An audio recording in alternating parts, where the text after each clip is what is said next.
These are totally unmodified. These are how you buy them straight out of the dealership.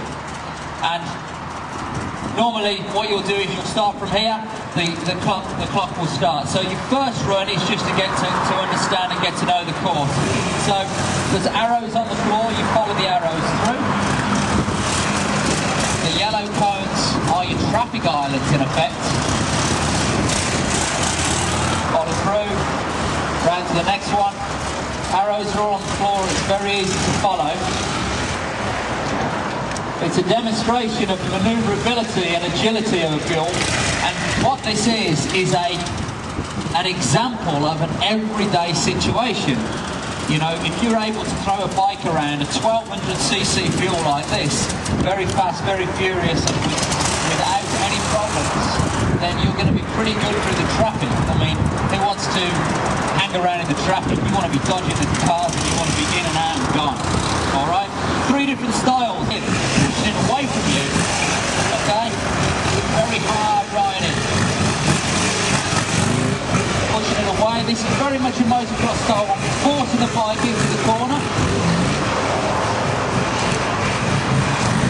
Okay, it's quite aggressive.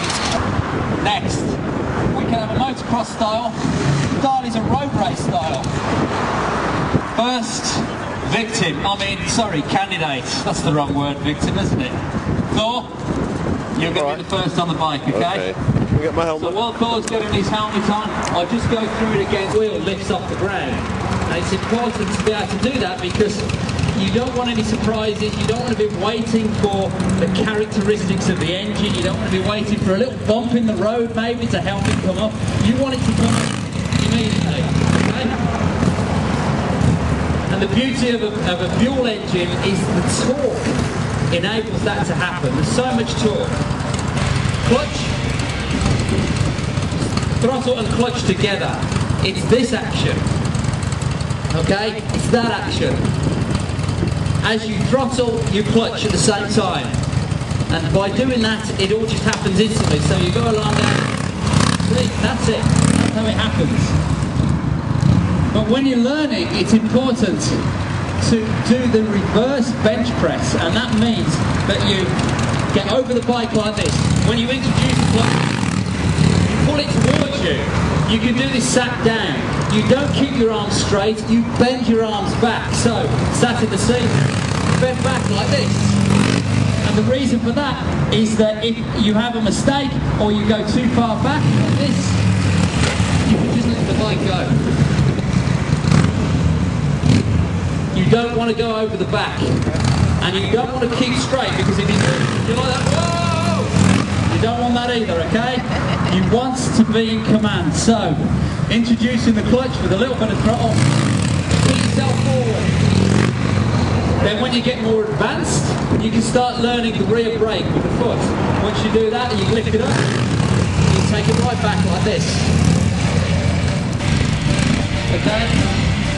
You can go nice and slow and nicely controlled using the rear brake. Now, of course, as a stuntman, everything has to be to the extreme, doesn't it? You know, so we spoke about sat on the handlebars. Well, that's okay. And we also spoke about my little safety net, which is the rear brake here. Remember I spoke about that? So, I clutch it up and I transfer to the rear brake. That enables me to take the bike higher and to sustain the wheelie for longer in a short space. It's like this.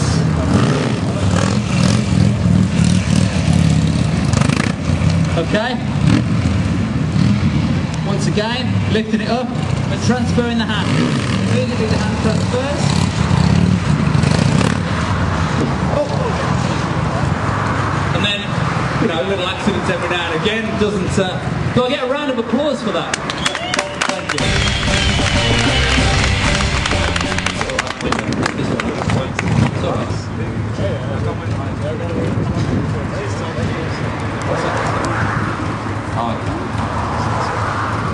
So we changed bikes?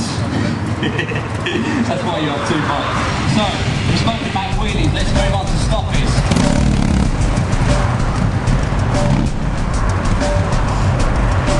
Get a forward momentum, not too fast. Grip, frame with your knees.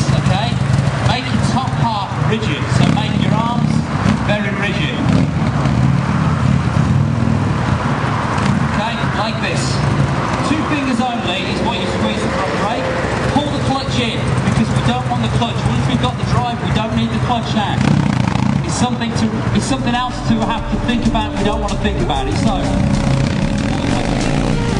front brake. Just a second. Let's get some. Squeeze. Okay. Get that front tyre warmed up a little. Right. Along. Squeeze. Now, by keeping the top half rigid and by making myself park the bike by gripping the frame, I can just do this one-handed if I want. So along, one-handed. Once again. Stop. Okay, almost stop. Drop it back down. Now, remember we spoke about 180-degree stoppers. All that is getting the rear end very high in the air and opposite steering the bike around. So, it's up, around, sideways. Let's do that again. Onto the front wheel. Bring it around. Okay. So, if you watch I'll do it in this direction.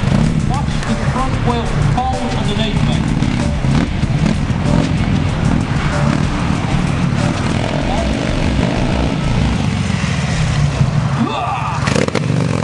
It's a simple movement, but it's very, very controlled movement. One more time.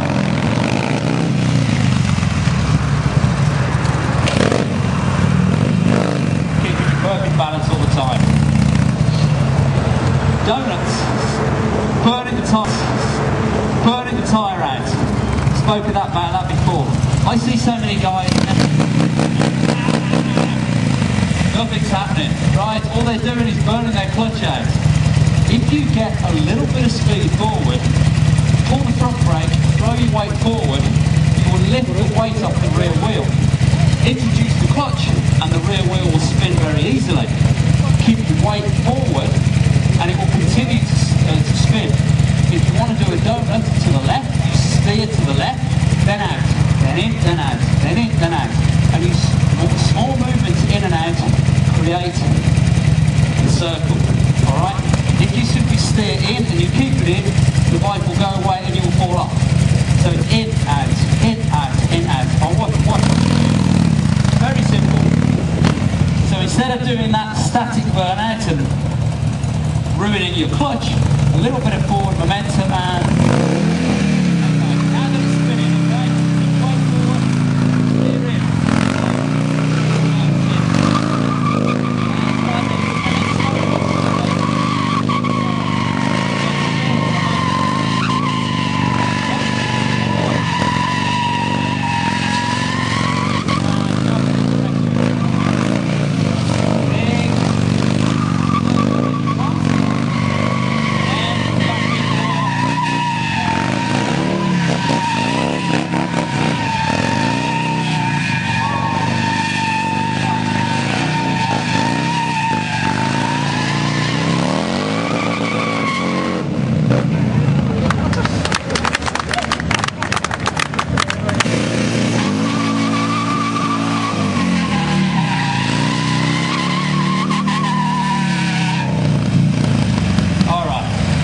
There's your lesson.